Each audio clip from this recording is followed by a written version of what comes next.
I woke up with a pounding headache, the kind that feels like someone's drilling into your skull, and the first thing I noticed was the smell, lavender, mixed with something sweet, like vanilla candles burning low. My eyes fluttered open, and I was staring at a ceiling I didn't recognize, with soft morning light filtering through delicate lace curtains, casting patterns on walls painted a warm cream. The bed was too comfortable, the sheets too crisp, nothing like the lumpy, creaky mattress in my dorm that smelled faintly of stale pizza and laundry I'd put off too long. My stomach twisted before my brain could catch up, a sick lurch of dread. Where the hell was I?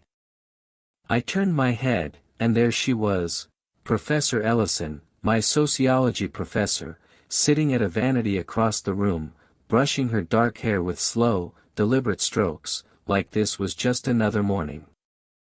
She caught my eye in the mirror and smiled, soft and knowing, her glasses catching the light. "You don't remember last night, do you?" she said, her voice calm but heavy with implication, like she was holding a secret just out of reach. My heart stopped dead in my chest. I was in my professor's bed, no memory of how I got there, and the weight of what that could mean slammed into me like a freight train. If you've ever woken up somewhere you shouldn't be, with a blank spot where your memories should be, you know the panic that claws at your chest, the kind that makes your breath catch and your hands shake. Stick around, because this is how my life started unraveling, piece by terrifying piece. Let me back up to give you the full picture, so you understand just how ordinary things were before they went completely off the rails. My name's Ethan, and I was 21, a junior at a mid-sized state college in Ohio, the kind of place where everyone knows someone from high school, and the biggest excitement is a football game or a new coffee shop opening downtown. I was your typical college kid, juggling classes, a part-time barista gig at a campus cafe that paid just enough to cover ramen and rent, and a social life that revolved around cheap beer, late-night study sessions, and the occasional party that got out of hand. I grew up in a small town outside Pittsburgh, raised by my dad after Mom passed from cancer when I was 10. Dad's a mechanic, blue-collar through and through, with calloused hands and a no-nonsense attitude. He'd always drilled into me the importance of hard work, keeping my nose clean, and making something of myself. "Don't be like me, stuck in a garage your whole life," he'd say, half joking but dead serious. College was my ticket out, my shot at building something bigger, maybe a career in business or social work, something that mattered. I wasn't a straight-A student, but I held my own, mostly B's, with a knack for sociology because it helped me make sense of people, their motivations, why they do the messed up things they do. Professor Ellison was the real reason I showed up to her class, though. Early 40s, sharp as a tack, with this way of lecturing that made you feel like she was talking directly to you, unraveling the world's chaos with every word. Dark hair always pulled back in a neat bun, glasses that gave her this approachable authority, and a laugh that could cut through the droning monotony of a 9 a.m. lecture. Every guy in class had a crush on her, me included, whispering about how she was the hot professor, but in a respectful, she's out of our league way. It was harmless, or at least, I thought it was. That semester was kicking my ass, though, no sugarcoating it. Midterms were brutal, papers, exams, group projects that always ended with me doing most of the work. My bank account was screaming from the cost of textbooks, dorm rent, and replacing a cracked phone screen after a clumsy night out. My social life wasn't much better. I'd just gone through a breakup with my girlfriend, Jess, who dumped me because I was too distracted to make it work. She wasn't wrong, I was stretched thin, barely keeping up with life. To cope, I started hitting parties harder than usual, chasing the buzz of vodka shots and loud music to drown out the stress. The night before I woke up in Professor Ellison's bed, I'd been at some off-campus rager thrown by a frat buddy, kegs in the backyard, music so loud you felt it in your bones, bodies packed tight in a sweaty house. I remember doing shots of tequila, too many of them, laughing with my friend Mike about some dumb meme, dancing with a girl whose name I forgot by midnight. But after that? Nothing. A black void where hours should have been, like someone cut a chunk out of my life and left me to guess what filled it. Waking up in my professor's bed wasn't just a shock, it was a full-blown nightmare. She was my professor, the woman who graded my essays, held my academic future in her hands. And here I was, in her bedroom, still in yesterday's jeans and t-shirt, with no clue how I'd crossed that line. When she said, "You don't remember?" I sat up fast, too fast, my head spinning like I was still drunk. The room tilted, and I gripped the edge of the bed to steady myself. What happened? How'd I get here? My voice came out hoarse, desperate, cracking under the weight of panic. She stood from the vanity, walked over, and sat on the bed's edge, close enough that I could smell that lavender again, her presence overwhelming. "You were in rough shape last night, Ethan," she said, her tone gentle but with this undercurrent, like she was choosing her words carefully. "I found you outside the bar, barely standing, slurring about needing to get home. I couldn't leave you there like that." I scanned the room, her room, framed photos on a dresser, a silk robe draped over a chair, books stacked neatly on a shelf, no sign of anyone else living here. My mind raced, piecing together worst-case scenarios. Did we? I couldn't finish the sentence, my throat tight with dread, the question hanging like a guillotine. She shook her head, her smile ambiguous, almost teasing. "No, nothing like that. You passed out on my couch, and I let you sleep here. Safer than your dorm, with the state you were in." Relief flooded me, but it was fleeting, like a gasp of air before drowning again. Why her place? Why not call my friends, or campus security, or even a damn Uber? And why did her eyes linger on me like that, like she knew something I didn't, something she wasn't saying? I grabbed my phone from the nightstand, dead, of course, the screen black as my memory, and muttered something about needing to get back to my dorm. My hands were shaking as I pulled on my sneakers, laces tangled from my haste. She didn't stop me but handed me a glass of water, her fingers brushing mine for a second too long. "We'll talk later, okay?" "You're okay, Ethan," she said, her voice soothing but not reassuring. I nodded, barely meeting her eyes, and bolted out into the crisp morning air, the Ohio chill biting my skin. Her house was in a quiet neighborhood near campus, all tidy lawns and picket fences, but every step toward my dorm felt like a countdown to disaster. What if someone saw me leave? A neighbor, a classmate, anyone? A professor taking a drunk student home was bad enough, waking up in her bed was a scandal waiting to explode. My entire college career, my future, could be gone in a heartbeat. Back at my dorm, I plugged in my phone, took a scalding shower to wash away the haze, and tried to retrace the night. Bits came back in flashes, dancing at the party, the burn of tequila, stumbling outside into the cool night air, the streetlights blurring. But Professor Ellison? Nothing. Not a single frame of her in my head. I checked my phone as it powered up, praying for clues. A few texts from friends, "Where'd you go, man?" from Mike at 1 a.m., another from a buddy saying, "You good?" Then, buried in the thread, one from an unknown number at 2:17 a.m., "You're safe now. Rest." My stomach churned, bile rising. Was that her? Why did she have my number? I didn't reply, too freaked out to even type.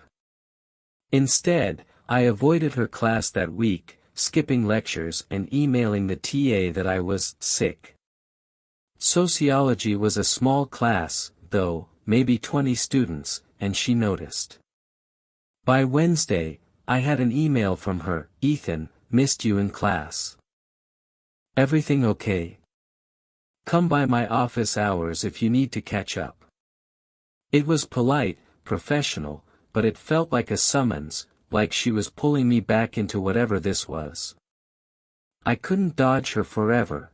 Her class was a core requirement, and I needed the credits to stay on track for graduation. So, the next week, I dragged myself to her office hours, heart pounding like I was walking into a trap. Her office was on the third floor of the humanities building, cozy but cluttered, books stacked high on shelves, a coffee mug with the university logo, papers scattered across her desk, and that same damn lavender scent that made my skin prickle. She closed the door behind me, which sent my pulse into overdrive. "You've been distant," she said, leaning against her desk, arms crossed, her glasses slipping slightly down her nose. "Is it about that night?" I swallowed hard, trying to play it cool, but my voice betrayed me, shaky and too loud. I don't remember anything, Professor. It's freaking me out, not knowing what happened." She nodded, her expression softening, but there was something in her eyes, concern, sure, but also this curiosity, like she was studying me. "You were pretty out of it," she said, stepping closer, her voice lowering. "I was at the bar with some colleagues, grabbing drinks after a department meeting. I saw you outside, stumbling, alone, no friends around. I drove you to my place because I didn't know where else to take you. You talked a lot, about your breakup, your dad, feeling like you're failing." She paused, her gaze steady. "You're not in trouble, Ethan. But you can't tell anyone you were there. It could be misunderstood." That word, misunderstood, hung in the air like a storm cloud. A professor taking a drunk student to her house. That alone could spark rumors, cost her job, tank my reputation, maybe get me kicked out. Academic probation, my dad's disappointment, my friend's judgment, it all flashed through my mind like a horror reel. I nodded, muttering that I'd keep quiet, but the guilt was already creeping in, a cold weight in my chest. Had I said something to lead her on? Done something? The blank spot in my memory was a black hole, sucking in every fear, every worst-case scenario. I left her office with more questions than answers, her final words echoing in my head, "If you need to talk, I'm here. About anything." It sounded kind, but it felt like a hook, pulling me deeper into something I didn't understand. The next few weeks were pure torture, like living with a ghost you can't see but feel everywhere. I went back to class, sitting in the back, avoiding her eyes, but every lecture felt charged, electric with tension. She'd call on me more than usual, her questions pointed, like she was testing my reactions, probing, almost. "Ethan, what's your take on social power dynamics?" she'd ask, her voice casual but her gaze locking onto mine. Classmates started noticing, whispering in the halls. "Dude, you got a thing with Ellison," my friend Mike teased one day, half joking over burgers at the campus diner. I laughed it off, my face burning, but inside, I was spiraling. My grades started slipping, not just in sociology, but across the board. I couldn't focus, my mind stuck on that morning in her bed, replaying her ambiguous smile, her words, "You don't remember?" Late nights, I'd lie awake in my dorm, staring at the ceiling, searching my phone for clues, photos, call logs, social media posts, anything. I even checked my Snapchat stories from that night, nothing but blurry shots of the party, me grinning with a red cup, then darkness. I asked friends what they remembered, but no one saw me leave. "You were hammered, man," Mike said, shrugging. "Figured you crashed at someone's place." Then came the first real twist, the kind that made my blood run cold. A week after our office talk, I got another text from that unknown number. "You looked stressed in class today. Want to grab coffee?" My hands shook as I stared at the screen, the words glowing in the dark of my room. It had to be her, same number as the 2 a.m. text. Why was she texting me? Was she worried I'd talk, or was this something else entirely? I sat on my bed, debating for hours, my thumb hovering over the keyboard. Part of me wanted to ignore it, block the number, pretend it never happened. But another part, the part that hated the not knowing, needed answers. Against my better judgment, I replied, "Sure, when?" We set a time for the next day at a cafe off campus, neutral ground, away from prying eyes. I told myself it was to clear the air, to figure out what really happened, but deep down, I knew I was stepping into dangerous territory. At the cafe, she was already there, sitting by the window, looking nothing like the professor I knew, no blazer, no glasses, just jeans and a sweater, her hair loose. She smiled, but it didn't reach her eyes, like she was as nervous as I was. "I wanted to check on you," she said, stirring her latte, the spoon clinking softly. "You seem haunted." I admitted the blackout was messing with my head, that not knowing what happened was driving me insane. "I just need to know, Professor," I said, voice low, glancing around to make sure no one was listening. "What happened that night?" "All of it." She leaned in, her voice barely above a whisper. "Nothing happened, Ethan. I promise. You were drunk, emotional. You passed out on my couch, and I moved you to the guest bed because I didn't want you choking on your own vomit. But I meant what I said. You opened up that night. About your ex, feeling trapped, wanting more from life. I see you, more than you think." Her words felt like a hook, pulling me into something murky, undefined. Was she flirting? Being empathetic? Manipulating me? The ambiguity was maddening, like trying to solve a puzzle with half the pieces missing. After that coffee, things got weirder, like I'd crossed some invisible line. She started finding reasons to reach out, emails about assignments with personal notes. "Hope you're managing the stress, Ethan." Then more texts from that number, always vague, always personal. "Saw you at the library, looked focused." Each one felt like a step deeper into a forbidden zone, a place where the lines between student and professor blurred into something dangerous. I didn't tell anyone, not even Mike, because how do you explain this without sounding like you're making it up or, worse, inviting it? The guilt was a constant shadow now, trailing me everywhere. I wasn't just worried about rumors or academic fallout, I was scared of myself, of how part of me was drawn to her attention, her intensity. It wasn't love, not even close, but it wasn't nothing either. It was like standing at the edge of a cliff, the wind pulling you forward, tempting you to jump even though you know you'll fall. The suspense built every day, tightening like a knot in my chest. I started noticing things, her lingering glances in class, the way she'd pause near my desk when handing back papers, her fingers brushing mine. One day, I found a note slipped into my graded essay, her neat handwriting in blue ink, "You're stronger than you know." My paranoia spiked, my mind racing with questions. Was she manipulating me? Had I done something that night to invite this, something I couldn't remember? The blackout was a puzzle with missing pieces, and every interaction with her made it worse, like she was feeding me clues but never the full picture. I considered dropping her class, but I needed the credits to graduate, and switching sections would have raised red flags with the registrar. Plus, running felt like admitting guilt, like I was the one who'd done something wrong. My life started fraying at the edges.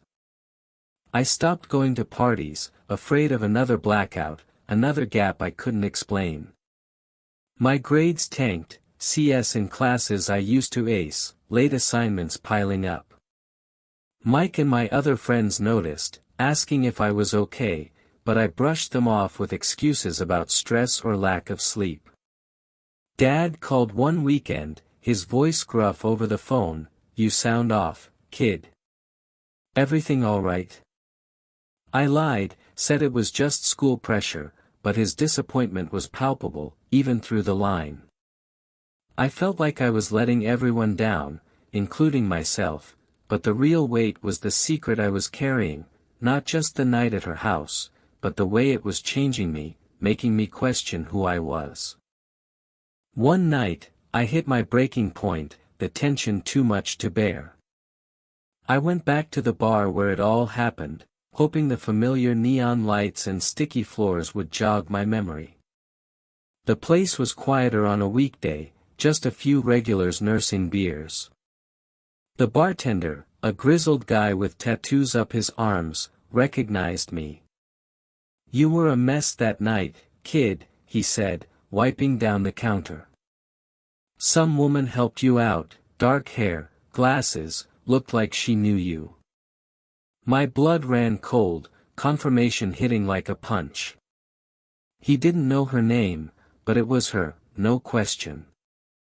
I pressed for details, my voice shaky. "What did she do? What did I do?" He shrugged, pouring a shot for someone else. "She seemed worried, not creepy. You were talking her ear off, slurring about life or some shit. She got you into her car, said she'd take care of you." Talking about what? That was the question driving me insane, the missing piece that kept me up at night. I couldn't let it go. The next day, I showed up at her office unannounced, my nerves frayed to the breaking point. It was late afternoon, the humanities building quiet, most professors gone for the day. I knocked, and she called me in, looking startled but composed, her glasses perched on her nose. "Ethan, this is unexpected," she said, closing a book on her desk.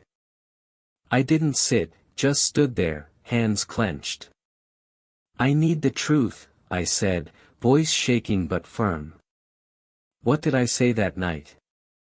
Did I do anything to make this happen?" She leaned back, her expression shifting to something like sadness, maybe regret. "Ethan, you were drunk, emotional," she said softly. "You talked about your ex, your dad, how you feel like you're failing at everything.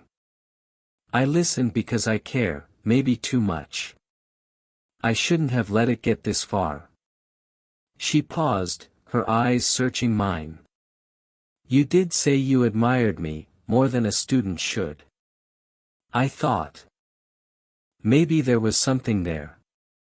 My face burned, shame and anger mixing. Had I crossed a line I couldn't remember, or was she twisting my words to fit her narrative? She reached for my hand across the desk, but I pulled back, heart racing. "This has to stop," I said, louder than I meant. "The texts, the notes, all of it. It's too much, and it's messing with my head." Her eyes welled up, but she nodded. "I'm sorry, Ethan. I thought. I misread things. I'll stop." That moment was my line in the sand, the point where I knew I had to take control or lose myself completely. I didn't want to destroy her career, she'd been a good professor, maybe even a good person who got caught up in something messy, but I needed distance, a way to protect myself. I went to the dean the next day, heart in my throat, and filed a vague complaint about inappropriate contact with a faculty member, keeping her name out of it. I didn't want her fired, just wanted the university to know something was off, to cover my own ass if rumors started. The administration handled it quietly, no public scandal. She took a leave of absence a week later, citing personal reasons. A substitute professor took over for the rest of the semester, and I scraped by with a C+, my focus shot but enough to pass. Rumors swirled around campus, whispers about a professor and a student, no names attached, but I stayed out of it, head down, avoiding the gossip. Graduation came a year later, and I made it, barely, my transcript a patchwork of CS and BS. The guilt lingered like a bruise. What if I'd led her on in my drunken haze? What if I'd been clearer from the start, shut it down sooner? I never got the full truth of that night, and maybe I never will. Professor Ellison moved to another state, last I heard, teaching at a community college. I hope she's okay, but I don't reach out. That chapter's closed, sealed shut by the shame and lessons it left behind. Looking back, that blackout was a wake-up call, a harsh light on the parts of myself I'd ignored, the recklessness, the need to escape. I cut back on drinking, started therapy to unpack the confusion and self-doubt. I'm not perfect, far from it, but I'm learning who I am without the haze of parties or the pressure to be someone I'm not. Dad's proud I graduated, even if he doesn't know the half of it. I'm working now, a low-level marketing job that's not glamorous but pays the bills, and I'm figuring out what I want from life, one day at a time. So, what would you do if you woke up with no memories, just questions eating at you from the inside? Would you dig for the truth, no matter the cost, or let it stay buried? Comment below. Your stories might help someone else stuck in that fog. Share this if you think some mysteries are better left unsolved, and like if blackouts scare you as much as they do me. Thanks for listening, it feels good to finally let this out.